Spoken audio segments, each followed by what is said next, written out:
Imagine this scenario. You share a breaking news story on your feed, something legitimate, maybe a bit controversial, but real. You go to grab a coffee, come back 5 minutes later, and it's gone, slapped with a misinformation label. Your account is flagged. You're in digital jail. And the judge, jury, and executioner? A few lines of code. It sounds like a dystopian novel, doesn't it? But according to the latest reports from late 2025, that is exactly the reality we are living in. We're seeing this massive surge in social media giants deploying AI to fight fake news. On paper, it sounds great cleaning up the internet, but in practice, it's getting messy. Messy is putting it lightly. I mean, nobody likes fake news. We all want a cleaner timeline. But it feels like we've handed the keys to the library over to a robot that can read 1 billion books a second but doesn't actually understand what a joke is. That is the perfect analogy. Think of these AI systems as incredibly fast, incredibly literal librarians. They are scanning vast volumes of content, petabytes of data, looking for patterns that match misinformation, and they are effective at scale. They catch the obvious spam, the bot farms, the deepfakes. But the problem arises when they encounter nuance. Right. Because humans are nuanced. We use sarcasm. We write satire. We express complex political opinions. Exactly. And that's where the false positives come in. We are seeing a wave of backlash because legitimate news, artistic expression, and even memes are being caught in the dragnet. The AI sees a keyword or a sentence structure that looks suspicious, and zap, it's gone.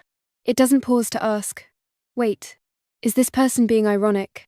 I saw a mention recently about satire getting hit hard. It's almost funny if it weren't so concerning.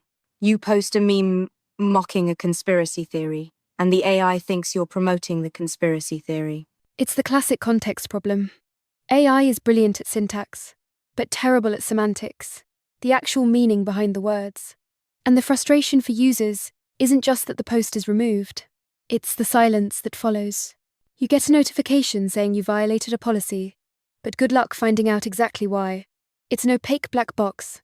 That's the part that scares me. It's the computer says no era. If a human moderator makes a mistake, you can argue with them. But how do you argue with an algorithm? You really can't. And that's sparking a huge debate about transparency. Experts are warning that if we rely too heavily on these automated systems without oversight, we aren't just stopping fake news, we're risking the erosion of free speech. If the tool is biased or just poorly calibrated, it silences legitimate voices, and usually, it's the marginalized or controversial voices that get silenced first, because they don't fit the standard patterns the AI was trained on. So, are we stuck? Is the choice just Wild West of lies or sanitized robot internet? Thankfully, no. The consensus among digital rights advocates and analysts is moving toward a hybrid approach. You use the AI for the heavy lifting, the obvious spam, the clear-cut, dangerous stuff, but you need humans in the loop for the grey areas. The Supreme Court approach. Precisely. AI is the beat cop, but humans need to be the judges. You need human nuance to understand cultural context, political satire, and artistic intent. The goal isn't to remove the AI, we can't go back. The volume of content is just too high for humans to manage alone, but to stop treating AI as infallible. It's interesting, though. We're talking about this like it's a tech problem, but it feels like a philosophical one. We are essentially trying to code truth. That is the deep question, isn't it? Truth isn't always binary. It's not always a 1 or a 0. History is full of ideas that were considered misinformation at the time, only to be proven true later. If we had these algorithms 500 years ago, would they have flagged Galileo for saying the Earth revolves around the sun? That stops you in your tracks.